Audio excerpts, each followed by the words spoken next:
Blood pressure या BP हमारे शरीर की एक ऐसी प्रणाली है जिसे आजकल भूत या मृत्यु का पर्याय बना दिया गया है। इसके कारण या निवारण पे बात करने से पहले जानते हैं इसके पीछे के विज्ञान को। जब हम सांस लेते हैं तो फ्रेश ऑक्सीजन हमारे लंग से होते हुए हमारे ब्लड में घुल जाती है। फिर इस ऑक्सीजनेटेड ब्लड को हमारा हार्ट पंप करके शरीर के अलग अलग पार्ट्स तक आर्टरीज यानी ब्लड को ले जाने वाली नसें उनकी हेल्प से अलग अलग पार्ट्स तक पहुंचाता है। पंप करते समय ब्लड आर्टरीज की वॉल से टकराता है। इसको मेजर करने के लिए यानी कि जो ब्लड के प्रेशर को मेजर करने के लिए एक मीटर का यूज होता है जिसे हम मर्करी यानी mmHg यूनिट का उपयोग किया जाता है। और इसकी दो वैल्यूज दी जाती हैं। पहली सिस्टोलिक प्रेशर यानी हार्ट के बीट करते समय ब्लड का जो प्रेशर होता है जब हार्ट धड़क रहा है दिल उस टाइम पे, और दूसरा होता है डायस्टोलिक प्रेशर यानी कि हार्ट की दो लगातार बीट्स के बीच का समय जब हार्ट रेस्ट करता है, मतलब दो धड़कनों के बीच का समय जिस समय हार्ट रेस्ट कर रहा है उस टाइम पे जो प्रेशर होता है उसको बोलते हैं डायस्टोलिक प्रेशर। अब यहां से आगे समझते हैं how the blood pressure rises. देखिए ये होता है इंक्रीज्ड हार्ट आउटपुट से। सरल भाषा में समझते हैं, ज्यादा फिजिकल एक्टिविटी से या ज्यादा स्ट्रेस के कारण हर बीट के साथ हार्ट ज्यादा ब्लड पंप करेगा और इससे ब्लड प्रेशर बढ़ सकता है। दूसरा पॉइंट होता है नैरोड आर्टरीज के कारण, यानी कि कई बार हमारी आर्टरीज सिकुड़ जाती हैं। अब ब्लड फ्लो करने का एरिया कम हो जाता है। समझिए जैसे एक पाइप है और पाइप छोटा कर दिया जाए, फ्लो उतना ही आ रहा है तो पानी का जो प्रेशर होगा वो बढ़ जाएगा। उसी तरह से ब्लड का प्रेशर बढ़ जाता है अधिक रेजिस्टेंस मिलने के कारण, क्योंकि ब्लड फ्लो नहीं कर पा रहा है। और तीसरा पॉइंट होता है इंक्रीज्ड ब्लड वॉल्यूम, यानी जब हम ज्यादा नमक खाते हैं तो हमारी बॉडी में ज्यादा फ्लूइड्स यानी तरल पदार्थ स्टोर होने लगते हैं, जिसके कारण ब्लड का वॉल्यूम बढ़ने लगता है जो ब्लड के प्रेशर को बढ़ा देता है। ध्यान देना, नमक यानी कि सोडियम इंटेक हम बात कर रहे हैं।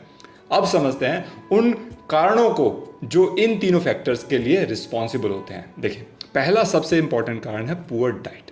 बहुत ज़्यादा नमकीन चीज़ें, फैट और कोलेस्ट्रॉल से भरे हुए भोजन हाइपरटेंशन को बढ़ा सकते हैं। बहुत ज़्यादा सोडियम इंटेक, जो मैंने अभी बताया था, जैसे सोडियम क्लोराइड नमक के अंदर होता है, ब्लड के वॉल्यूम को इंक्रीज कर देता है जिससे ब्लड प्रेशर बढ़ सकता है। दूसरा, lack of physical activity. Inactive lifestyle के कारण हम वेट गेन कर सकते हैं जिससे हमारा जो हार्ट रेट है और फिर ब्लड प्रेशर अल्टीमेटली बढ़ सकता है।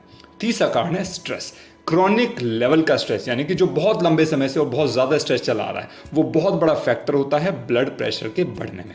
चौथा कारण हो सकता है जेनेटिक्स, यानी कि फैमिली हिस्ट्री, जिसमें बहुत बड़ा रोल प्ले कर सकती है। वो होती है आपके पेरेंट्स, यानी कि वंशानुगत कुछ बीमारियां आती हैं। आपकी जीन्स का मेकअप आपको अर्ली एज में ही इस ब्लड प्रेशर को एक्सपोज कर सकता है। पांचवा फैक्टर होता है एज। जैसे जैसे आपकी आयु बढ़ती है वैसे वैसे व्यक्ति का जो ब्लड वेसल्स होती हैं उनकी इलास्टिसिटी लूज होती जाती है और वो सिकुड़ने के साथ साथ गाढ़ी हो जाती हैं, जो आगे चलकर ब्लड प्रेशर के बढ़ने का कारण बन जाती हैं। ये वो कुछ कारण थे जो ब्लड प्रेशर को बढ़ने में या बढ़ा सकते हैं, उनमें सहायक होते हैं।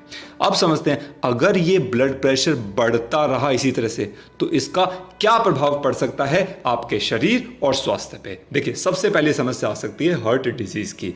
हाई ब्लड प्रेशर के कारण हार्ट को ब्लड पंप करने में नॉर्मल से ज्यादा काम करना पड़ता है, जिससे पहले हार्ट की मसल्स ठीक होना शुरू होती हैं और बाद में हार्ट फेलियर तक की स्थिति बन सकती है। दूसरा, आर्टरी डैमेज।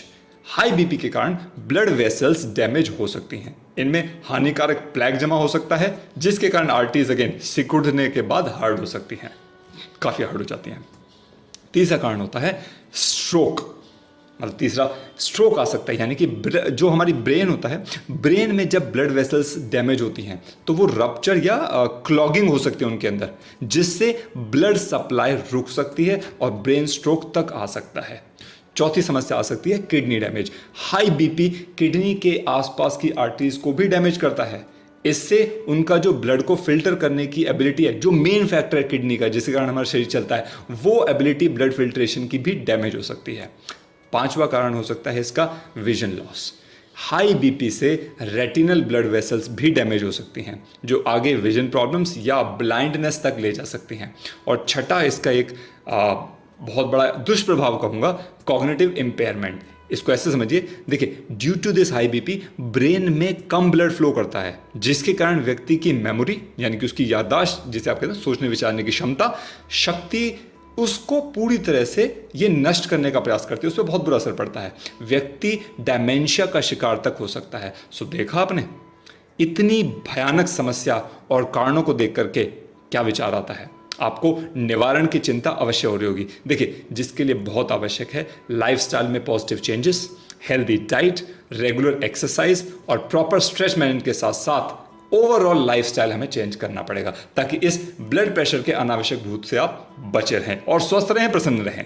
क्या आप मेरी इस बात से सहमत हैं, या आपको लगता है कि मैंने कुछ ऐसा कहा जो उपयुक्त नहीं है? कमेंट करके मुझे जरूर बताइएगा, इससे मुझे मोटिवेशन मिलती है। और वीडियो को लाइक और शेयर करना मत भूलिएगा। इंटरेस्टिंग साइंटिफिक फैक्ट्स के लिए विज्ञान गुरु को तुरंत सब्सक्राइब कर लीजिएगा। नमस्कार।